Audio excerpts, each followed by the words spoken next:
Welcome to Matters With. I'm your host, PhillipBrian. Today we're here to discuss Novel Matters With You, Simply Lies by David Baldacci. Simply Lies will be released on April 18th of 23. If you're watching this in the future, it will have been released on April 18th of 23. It is from Grand Central Publishing and is 432 pages in hardback. The audio version is presented by Hachette Audio, and it is 11 hours and 45 minutes. The voice narration and acting is done by Lisa Flanagan and Corey Carthew. My review is based on the pre-release written copy and not the audio version. Here's the publisher's tag. From #1 New York Times bestselling author David Baldacci, a twisty new psychological thriller.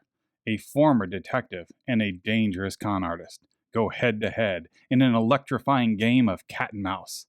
Only the most cunning will win.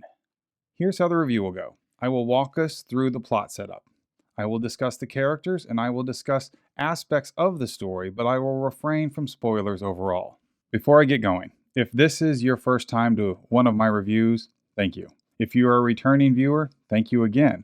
If you don't mind, share this review with your book-loving friends. Also, comment, like, and subscribe. It really helps me out and I truly appreciate it. This setup is shaky. We meet our lead character, Mickey, who is a single mom and a private detective, an online private detective, while she's getting things done at work and juggling her two young kids, one of whom is throwing up. And it's a charming intro, but it's a gag that the author goes back to often, quite often. We are told that Mickey is an accomplished former detective and very good at her current job as an online private detective. We are also told that despite all of her efforts, she's unable to track down her estranged husband who ran off with his secretary. Okay, odd choice to include. Furthermore, we are told how savvy she is, and then we watch her fall for a ruse that paints her otherwise. I have some experience with big tech and confidential information protocols. She bought a scheme as old as the phrase I'm going to use to describe it. Hook, line, and sinker, which is ironic considering what she says a few chapters later. I found the opening of this book to be telling us one thing about our lead character, yet showing us something else entirely. The opening, the setup of this novel did not instill me with confidence that the logic train was going to be on the rails. Nevertheless, let's go and follow Mickey as she goes to a stranger's house after another stranger, Arlene, not her real name, calls her and asks Mickey to do something work-related that Mickey doesn't normally do.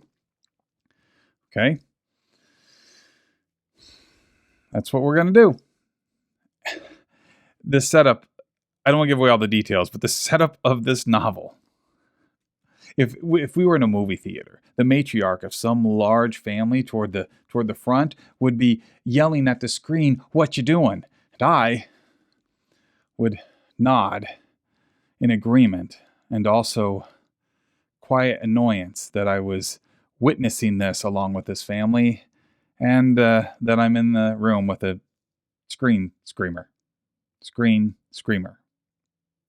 One who screams at screens. That shaky setup continues and continues and continues. At one point in this flimsy setup, the part of me that understands big tech and the telecommunication industry or how personal electronic devices work had to put the story down and go reset. That's not how it works. That's not how any of this works. Moving on. Once we are finally through the setup that feels way longer than it actually is, the story moves fast. Mickey was conned by Arlene, not her real name, to go to a mysterious house where she finds a dead body in a secret room and now is a murder suspect. Mickey might make every bad choice she could make in the first 20% of this book. She did not come off as smart, astute, capable, or a responsible, loving mother. All these things we keep being told that she is. Arlene, not her real name, on the other hand, the mysterious caller, while still full of cliches, does embody intrigue and is far more interesting. When the story moves forward from her point of view, it's at its best. Sullivan, the detective that is investigating the murder that we watched Mickey fall face first into an obvious frame job for, is an interesting and likable supporting character. But this story hangs on the dynamic between Mickey and Arlene, not her real name, and the adventure we go through as these two battle wits that take us through thievery and blackmail and prostitution and NFTs and dark family secrets and more plot turns and many, not most, but many readers may not have the patience for. The price for plot turns that don't always make a lot of sense come at a premium these days. It's not as easy to do that as it. That's it. This reminds me of an 80s nighttime miniseries where not everything always made a lot of sense, but you just went along for the ride. This kind of reminds me of that. And a lot of those were okay, but they wouldn't hold up to today's more aware audience. In fact, while reading this, I estimate that David Baldacci, like myself, is a fan of Sidney Sheldon's If Tomorrow Comes. Because that novel and these characters felt very similar. And that novel, speaking of which, was turned into one of those 80s event miniseries. While I was reading this book, I did think about that novel and that television event multiple times fondly. Simply Lies sets out to be a psychological thriller with two female leads on a fast-paced adventure where nothing is quite what it seems, and also to be the first in a potential series. It does the assignment, and it does all of those things. It does none of those things at a high level.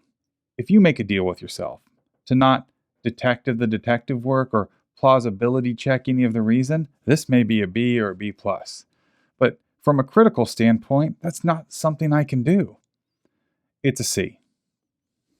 I am aware that Baldacci is better than both this and his last outing, The 620 Man, but that is not on display here. The assignment was done. It checks all the boxes of what it should be.